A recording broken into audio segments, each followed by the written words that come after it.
An astronaut is the sole survivor of a moon landing gone wrong. When his ship crashes, he finds that the moon is infested with strange creatures. It all started when the oxygen in his spacesuit began to run out. He was on the moon for a solo mission, so there was no one else to help him. As his vision began to blur, he managed to land his ship, the Eagle, a few miles away from the crash site. He dragged himself out of the wreckage and looked up at the sky, hoping for a rescue. But he was on the far side of the moon, and there was no line of sight to Earth. All he saw were stars. He had planned to stay on the moon for 2 weeks, but his oxygen would only last a few days. He started to walk, hoping to find some cave where he could hide from the creatures that were now approaching him.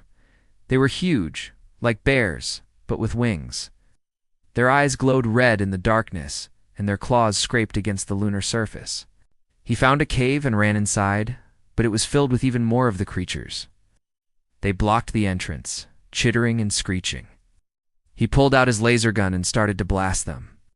One of the creatures lunged at him and he shot it, but it kept coming. In coming, he emptied his gun into it, but it still wasn't dead. It let out a roar that shook the cave and charged.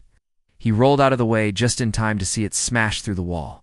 The creature came after him. He could hear its heavy breathing and feel the heat from its body as it flew past.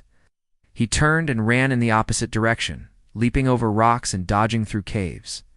The creature was gaining on him, could feel its hot breath on his neck, and hear its claws scraping against the ground. Just when he thought he'd lost it, he found another cave, crawled inside and collapsed. He was safe, or so he thought, because as he looked up, he saw that the ceiling of the cave was made of the same substance as the creature's body.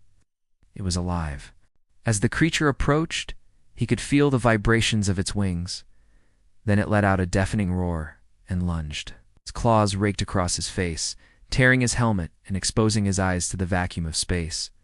He screamed as his body started to float away from him. The creature grabbed him by the legs and pulled him back to the cave floor. He could feel its hot breath on his face as it leaned closer. Then it opened its mouth and revealed rows upon rows of sharp teeth. He closed his eyes and waited for the end, but it never came. He opened his eyes to find the creature staring at him with a strange expression, tilted its head and reached out with its claws.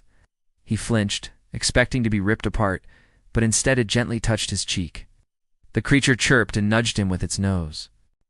Then, as if it had sensed something, it suddenly became alert and took off into the night sky, leaving him alone in the cave. He looked up at the sky and realized that it wasn't just the creature that had glowing red eyes. There were others. They were all watching him. Like, comment, follow for more content.